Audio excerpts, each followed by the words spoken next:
This is NVivo in action, helping students succeed with NVivo 12. It's a pleasure to be with you today. My name is Stuart Robertson, and I'm an NVivo consultant and trainer. I'm also an educator. I've been working with NVivo for over 16 years. Prior to that, I actually was a classroom teacher for 23 years, and currently am also an adjunct professor. Today's webinar is a little bit different for some of you who have been with me before, insofar as we often will talk about NVivo as a tool for research. Today, we're going to talk about it more in terms of being a tool for learning. So I do like to mention that right up front, so that today's write-up is really, today's session is centered to using it more as a tool for learning. With NVivo 12, there are 4 major products in the NVivo 12 suite. For the Windows users, there's the standalone versions NVivo 12 Pro and NVivo 12 Plus. For Mac users, there is a native Mac version that is also available in the suite. And for those of you who may, in another area, be working as part of a team, a research team, NVivo for Teams is a server-based add-on.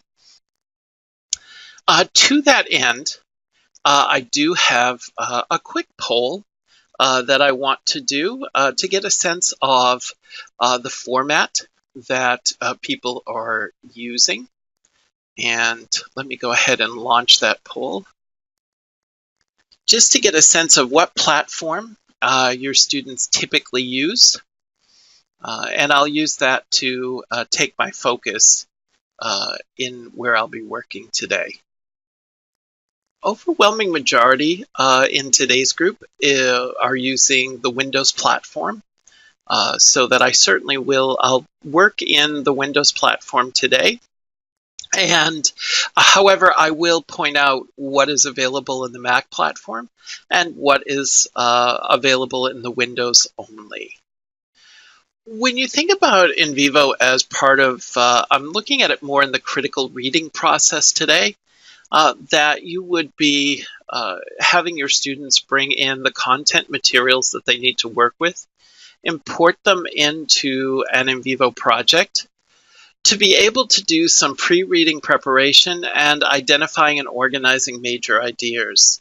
Ultimately, you're looking to ask them to apply this to the assignments that are part of the course that you're teaching. NVivo supports a wide range of data sources, anything from traditional documents, text, rich text, .doc, docx, looking at PDFs, also onto audio video materials, so that, for example, if you have recordings of your lectures that are available in a format compatible with NVivo, being able to have your students have access to those within a given project. Also being able to work with data from, say, Zotero, RefWorks, EndNote, if you're working with some of those pieces, Excel, Evernote, EndNote, and a number of other possible options here. Once you have the information into NVivo, there are, of course, tools to help you work with it in very traditional ways, but there's also powerful analysis tools that can create visualizations, which can be very helpful, especially for students who might be more visual in nature when you think about their learning styles. And of course, there are other ways to begin to look at the data and be able to make comparisons between and among different perhaps authors, articles, comparing potential topics that may be pertinent to the course that you're teaching. Today's agenda is designed as an overview to invite you to think about NVivo in a non-traditional way, looking at tools for what we refer to as smart reading tools, talking about node structure, but in a slightly different way, memos, the comparison diagram, and from the Windows version only, there's the group query and the framework matrix that I do want to touch upon to be able to share those. Let me take a moment here and swap over to working within the software itself. I have NVivo 12 Plus open. This is the Windows-based version. Pro and Plus are very similar. The only major difference between, there's three between Pro and Plus, is that the Plus version has access to two algorithms. One that can go through material, text-based material and generate potential themes. So if you're using it in the research realm, there's another that will look at algorithm that will look at sentiment analysis. And NVivo 12 Plus also will allow for the incorporation of some social network analysis in there. Other than that, Pro and Plus will function the same, and the things that I showed today are available in both. Mac has probably about 85 to 90% compatibility, comparability to them, and most of what I will be sharing today will also be available in the Mac platform. For today, I want to start out with creating just a sample project. I'm going to create a blank project here. I'm going to call this I'm going to call it Science Methods course. In my adjunct world, I teach methodology courses in both science and mathematics. So I have reading materials and such that I share with the students to get them to focus on some of those specific topics. Inside of NVivo, you have a structure where on the far left-hand side is the navigation view. This is where you'll organize materials that you bring into your project. This is also where you will look at moving towards other parts of the NVivo program, depending on the needs that you have. Next to the navigation view is what's referred to as the list view. This is where when you open up something in the navigation view, you'll be able to see what you have access to. Will appear in the list view. And from there, you can double-click on what you wish to examine further, and it will open in what is referred to as the detail view. In both the Mac and the Windows, there is a ribbon format, a ribbon area for you to be able to access different parts of the program from. And in the Mac version, there's also a traditional menus version drop-down that will allow you to access in that way as well. Anything that I bring into my project goes into the data area, and in particular into the files folder. I can create additional files, additional folders underneath there, depending on how I might wish to organize my material.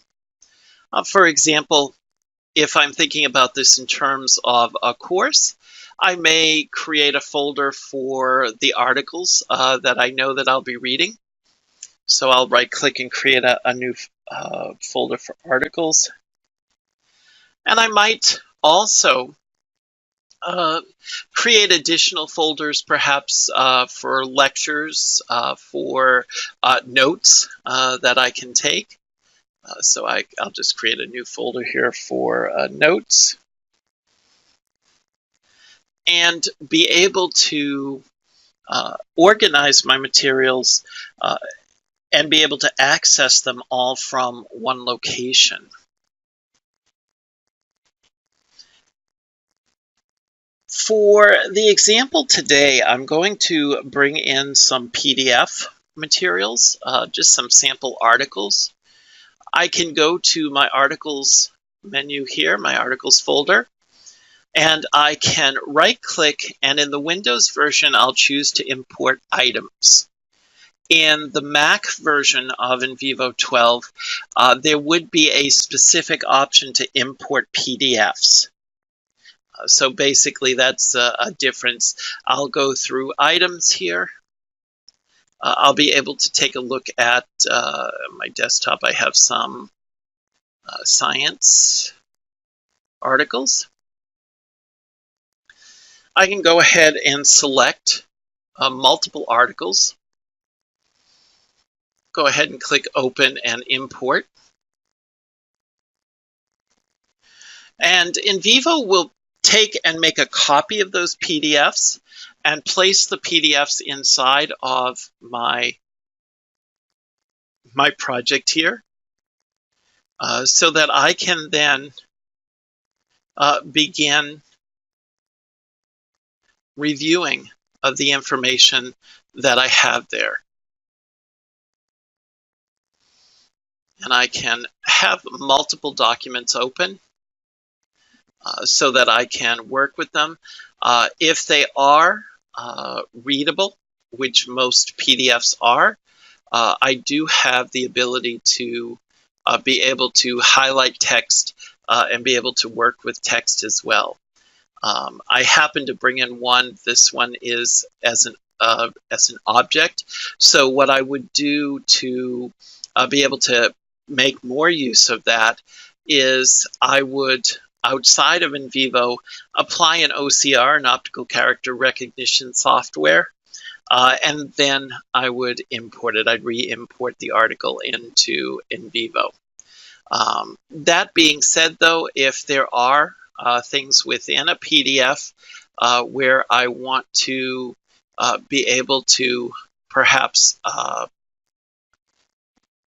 select and code or tag certain areas I believe now in both Mac and Windows, you can actually also select a region. So that you can code a region of a PDF. So if there were a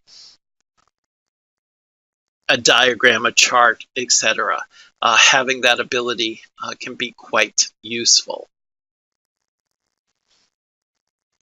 Let me go ahead here. I'm just going to clean up my screen for a moment because I want to think about using this outside of a research perspective. As I said, I was a classroom teacher for a number of years. And of course, one of the subjects I taught was reading, and in particular, critical reading. So there are certain skills that you can train students to have them begin to be more effective and efficient readers. I know some of you may be working with undergraduates. Therefore, you might be working with students who are making that transition into college. Others are maybe working with graduate students, so some of these may be seem to be simple techniques, but it might be nice to remind students that there are tools there to help them be more efficient and effective readers. One of the earlier tools that I like to use is actually the word frequency query.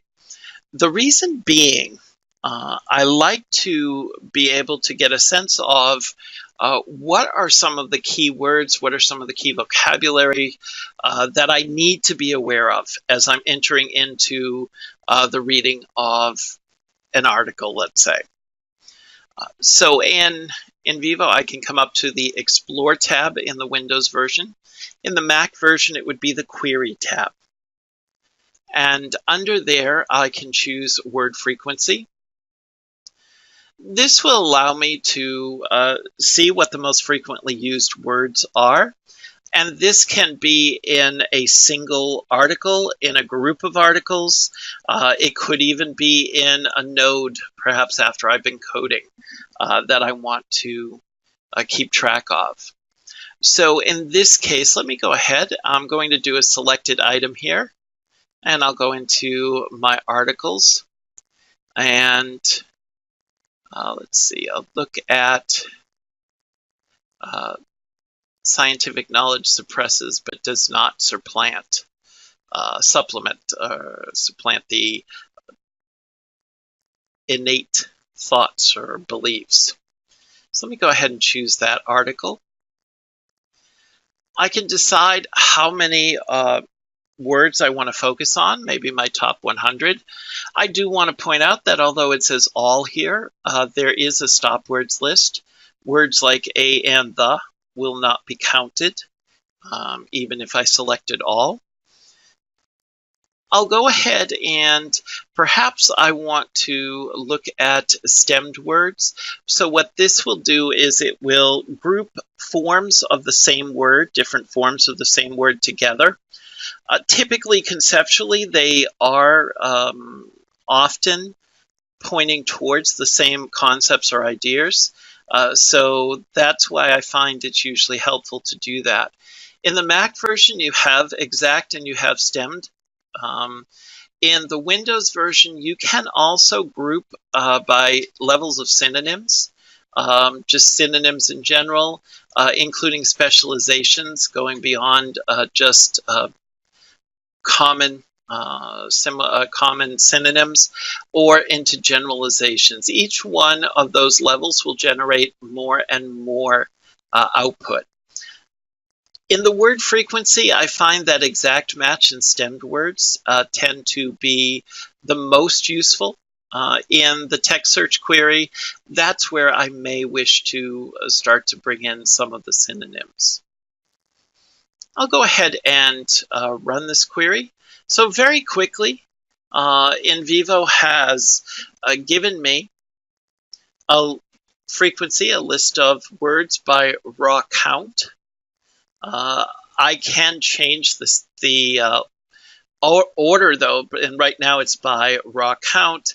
I could go to putting it in order by alphabetically by the words themselves, depending on what my needs are. Typically, when I'm looking at it in terms of helping me more efficiently get a sense of what's there, I will use the raw count option to be able to bring that in. For students who may be more visual and trying to get a sense of what do they need to be aware of, what should they have keyed up in their mind, sort of that pre-reading, what are the concepts and themes that are going to be coming forward so that the reading is more efficient, and if there are certain topics that they may not be as familiar with, that they could do a little bit of background work to make sure that conceptually they understand some of the, even just some of the vocabulary that will be coming forward. For those who are visual, there is a great word tree or word cloud, that's available here, so that I can visually start to get a sense of what might be major topics. As I'm looking at this, I may pick up on certain words or certain things that I may want to know a little bit more about or think about how they're being used. For instance, if I come back to my list here, in this particular one, one of the words that comes up is the word naive. And actually, I think what I'm going to do, there it is. Right from here, I can also make use of the text search query so that I can quickly locate where this word is being used within the article or articles that I'm working with. I can right click and I can run a text search query. This is the article that I focused upon. And if I go to the reference view, I can see a quick snippet of how that word is being used. One of the reasons I start out with this sort of very bare bones look is that it gives me access to something called a word tree. In the Windows version, the word tree is one of the tabs over on the far right hand side, one of the vertical tabs. In the Mac version, it will be right above where you see the references. It will say word tree. And if I click on the word tree, this gives me an opportunity to be able to see how that word is being used. Across this whole article, I get a sense of what are the words coming in and coming out of this particular word, and how might that impact the way that I need to think about the information that I'm about to read. So one of the things that I know from this very quickly, that I'm thinking of the word naive in terms of naive theories. So that adds another component to how I need to think about this. And already I'm starting to prime my brain as to where my focus is going to need to be as I'm reading through this particular article, pulling out more and more information in those pieces.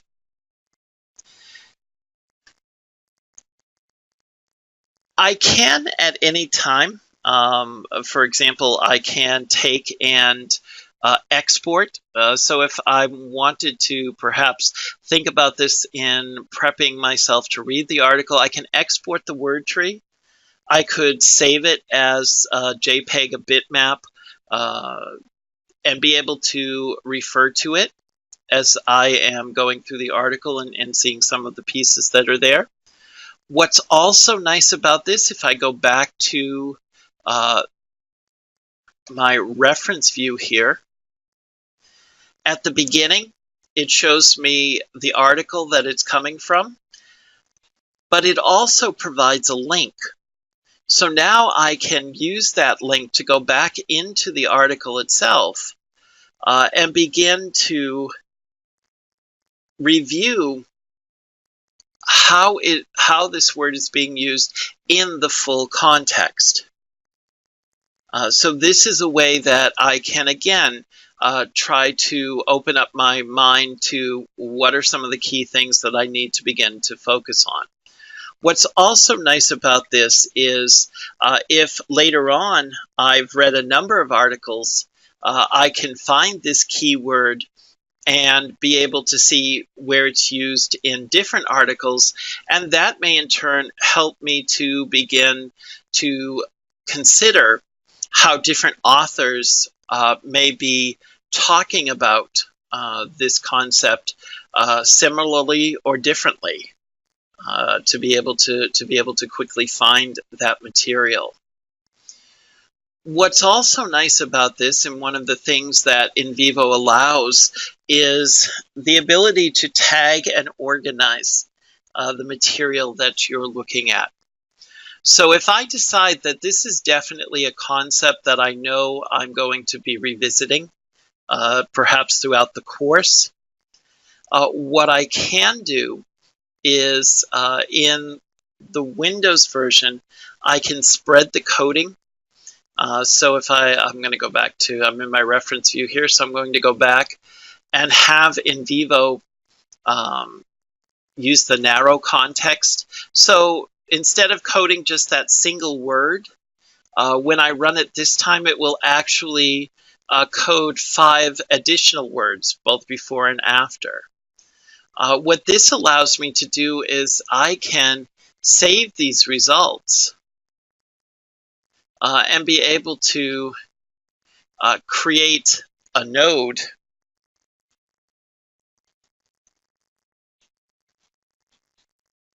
and I'll put it in my nodes folder.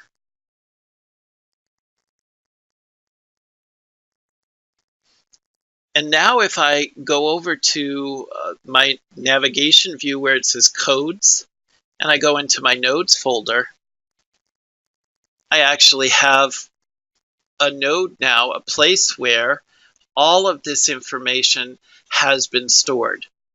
So that when I want to go back and refresh my understanding about naive theories, I have a place where I can go and I can do that. By creating this node, for those of you who are new to NVivo, you can basically think of a node as a bin. It's a place where I can pull together pieces of information that address the same topic, theme, concept, idea, depending on what I'm working with or how I'm organizing this information. It will let me know what source they came from. So over time, as I'm reading more and more articles, I can begin to scroll through here and get a very quick sense of what different authors are saying and to see how that idea, concept, theme is manifesting itself across my different sources. The nice thing is if I have other materials, if I have notes, if I have videos of lectures, I can code pieces of my notes. I can actually take and code a section of a lecture video and put that in a node as well. So that right within the node, I can be listening to, watching, reading how this topic was addressed in various ways across my interactions. So you can begin to see that although it is a powerful research tool, it has powerful tools to help in learning in general as you're thinking about this and looking at some of the pieces that are there. Again, if you are working at perhaps transition students who are coming into college for the first time, or if you're working with students who may be native speakers of other languages, and you're bringing them into an area where they may be unfamiliar, have some unfamiliarity with the language and the concept, as a professor, one of the things that you can do early on in the process is if there are certain concepts that you want your students to focus on, you can actually create an NVivo project where you create the nodes and the structure that that you want the students to take a look at. So, for example, let's say that I created one where I'll create a new node here. I'll right-click and create a new node where I'm talking about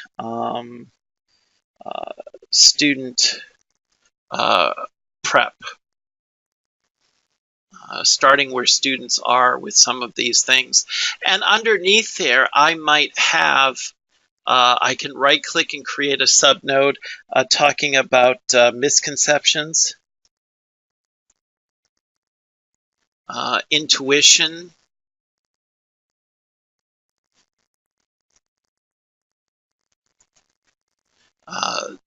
sort of perhaps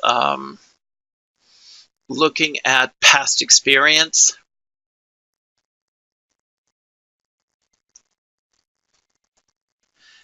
And if I know that what the students will be reading talk about these things, I can then, once I've set this up, I can, under File, create a copy of this project and provide a copy in a file share that my students can download and bring their reading materials into it, and be able to then have a structure to guide them in their initial reading.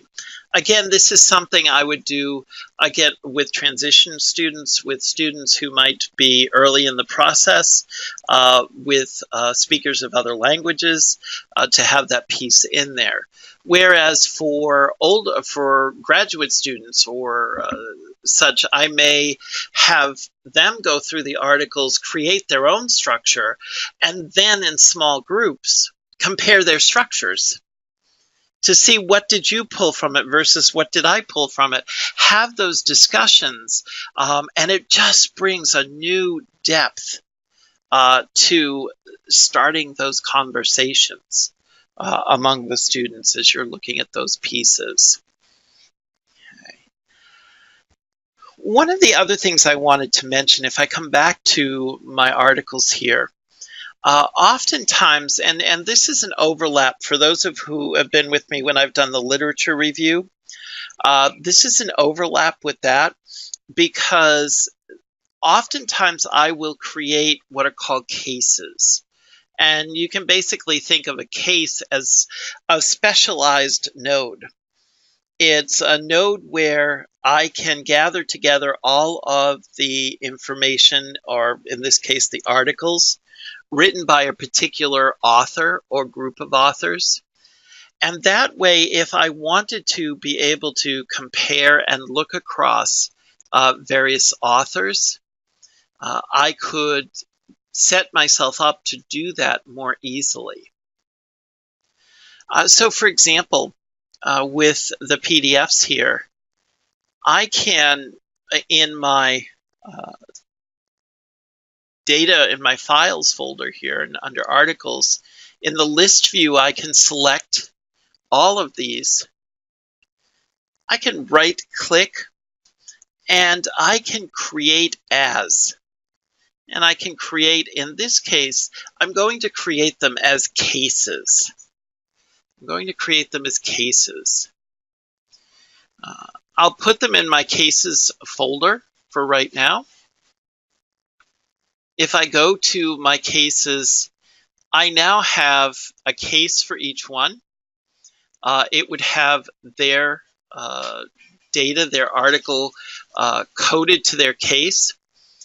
So as I'm going through and I'm coding the articles, all the coding that I do is linked back to the articles in the data section. What this allows me to do if I want is 2 or 3-fold, depending on what my purpose is. On one level, this is a very clean way to later be able to do some comparisons using some of the queries, and I'll talk a little bit about that in just a few moments. This is also a way that I can gather together articles that may be by the same author. And oftentimes, if it's a single author, I can gather those information together. Sometimes if I have a main author but who works with various co-authors, I need to make a professional decision as to whether I want to group them together. Just to show you that if I do have multiple cases for the same author, I can right click and I can copy, or actually cut. In Windows I can cut, in Mac I would copy the case, and I could right click on another one of theirs and merge. I could merge those two together so that later on, if I'm comparing across authors, I can have the works of the various works of the same author together in one place, and being able to look at that.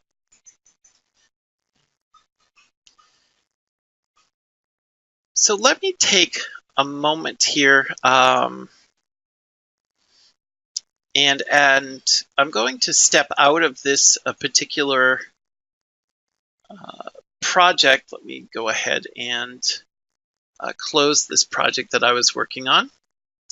And I'm going to go into the sample project because I just want to use some examples of data that has been coded. And environmental change down east here. In here, there were cases created. I'll come down to the cases area. And in this example, there were cases created for people.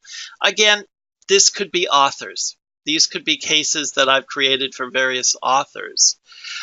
What this allows me to be able to do is to begin to look at the topics, the concepts that they talk about.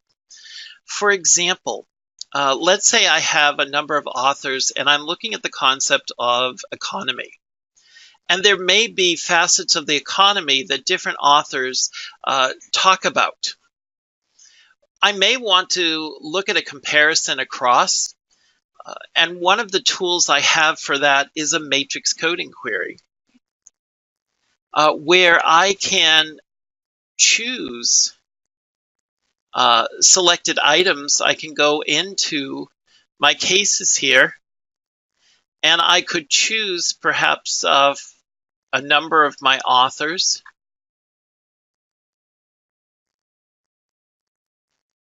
And look across these authors to see who has talked about which topics.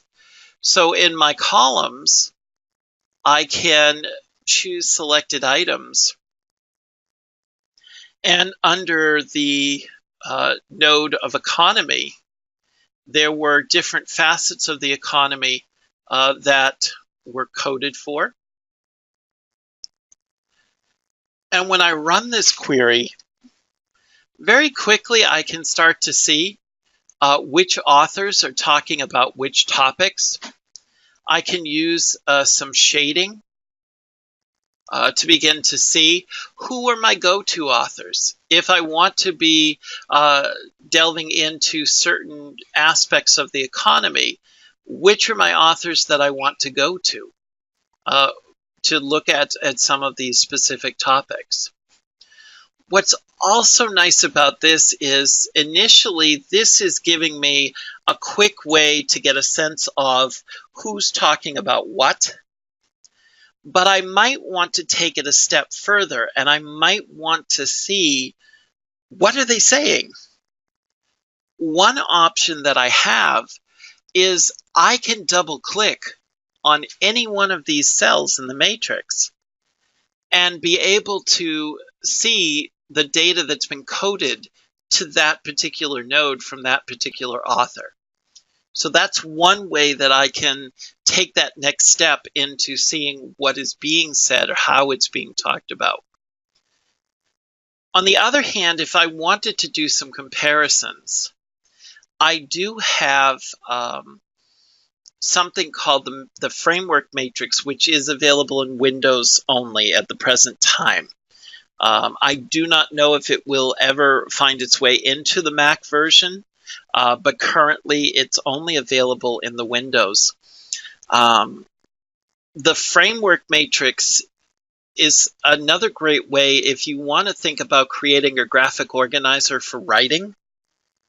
So this actually, again, overlaps both with my literature review and Publish Faster with NVivo, that I can create a framework matrix. I'll create a new framework matrix, and I'll call it Thoughts on the Economy. And in the rows, in the framework matrix, the rows have to be cases. So that's why I make sure that I create a case for each of my authors so that I can choose, in fact, I'll choose the exact same authors for my rows. In the columns, I can, again, if my focus is still on the economy, I can highlight or select the topics for which coding was done.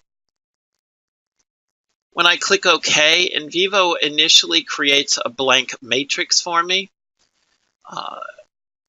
When I click inside that matrix, I'll get a framework matrix tool. I'll get that context-specific ribbon up here, and I can auto-summarize. I'll ask NVivo to auto-summarize. And what NVivo does is it now takes the data that I've coded from each of these, in this case I'm using them as authors, each of these authors, and I can see what I've coded from each author at each of these topics.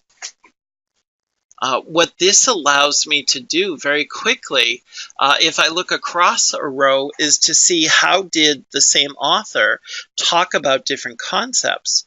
If I go down a column, how did different authors talk about the same concept? Two other things with this. In NVivo, it's also a place where when I'm reviewing it, even within NVivo, I can type my own thoughts or my own notes that I might want to think about, consider, or help organize prior to writing. The one thing I do say is if you do a best practice would be to take the extra moment to change the font color.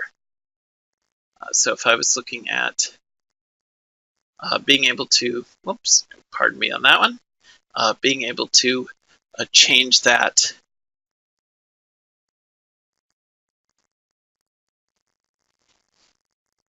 All right, I apologize. Usually it's under the home menu that lets me just go ahead and change that font color. Here we go. It's under the framework matrix now. So I'll go ahead and change that. The other thing that I like is that I can right-click and I can export the framework matrix. And I can export it as an Excel document. What this allows me to do is for myself, I can now have it outside of NVivo if I want to work with it outside. But even more importantly, I can then share it with colleagues. Perhaps I'd like to get a colleague's reflection on what's been coded and thoughts, and they don't have NVivo. This allows me to export it and be able to share it with them. Interestingly, too, as a professor, if I ask my students to go through and code or tag the reading that they did, they can then export this. And I have a wonderful framework to get a sense of what they took from, what they saw as important from these authors and these topics. So again, it's a powerful tool depending on what you need to achieve, what your goal is that you're looking at it. One other thing that I wanted to show while I'm in the Windows version here that, again, unfortunately is not available in Mac is something called a group query. And it's often one that does not get talked about in many of the other webinars that we do. So, for example, if I come up to Explore and I come over to the group query, this is where, again, I can look for connections. So perhaps I'd like to see a different visual of which authors are talking about which topics. So I can look for items coded at, and for the scope, just for the sake of brevity, I'll take selected items. And again, I'll focus in on the main topics of the economy. And instead of looking at everything, I might want to look at selected items. And in this instance, again, I could go back to my cases for my authors. And when I run this, I can start to see which topics are talked about by which authors, so that I can see as I open up each of those nodes, I can see which articles or which cases, I should say, have been coded at that point, being able to look at that piece. However, I also can have a visual called a connection map, so that I can see the nodes and which articles they're connected to get a sense of which nodes are higher level focused or more focused on. And in fact, one of the nodes none of these authors talked about, and it does not even appear on the concept map, connection map. It does appear in the summary. It's the economy and tourism with no plus sign. So I know that none of my authors have material coded there. One other visual that I wanted to share with you, sometimes you may want to take a look at perhaps a couple of articles and to see what they talked about, what they both talked about, what one talked about, not the other. So for example, if I went into a couple of news articles here and created what's called a comparison diagram, and in this case I'll focus on the codes, so I can see what codes are found in both of these articles, and if there were any codes that were found in one but not the other. Again, ways that I can start to take more from the work that I'm doing. And in this case, it might be an article and a lecture. So what was talked about in the lecture versus what was in the article, and are there things that I need to go to the article to make sure that I brush up on, that I might need to be aware of. Again, with any of our visuals, you can right-click and you can export the diagram. Let me take a moment here. I'm going to go back out, very keenly aware of our time, and head back out to the PowerPoint so I can make you aware of a couple of other things. For those of you who may have NVivo available, you certainly have a lot of resources, and your students can have a lot of resources to be able to make the most of the software.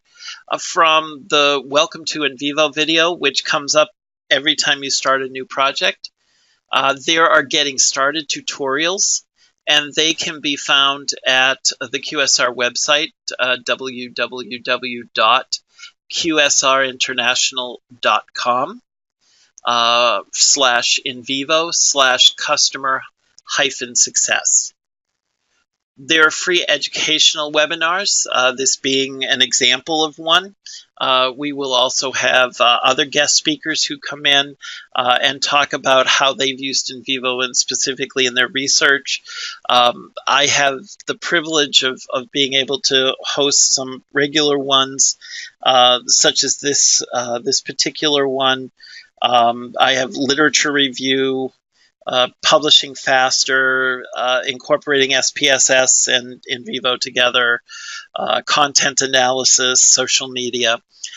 So we talk about a number of different topics. Again, also you can find out more about those on the QSR website. There are, of course, the traditional frequently asked questions. The NVivo help, which you can access right from within NVivo. The reason that I mention this is because there are a number of different versions available currently, and if you access from within NVivo itself, you'll be taken to the correct help materials for that version. And there are online communities, from general ones in, say, Facebook, Twitter, LinkedIn, to a user forum on the QSR website, where users post questions, answer each other's questions, share suggestions. Also, you can share things that you'd like to see added to future versions of NVivo, and our developers do go through those and begin to prioritize based on what they see coming from the NVivo users. Thank you for being here. I appreciate you taking time out of your busy schedule, and I do hope that the session was useful for you.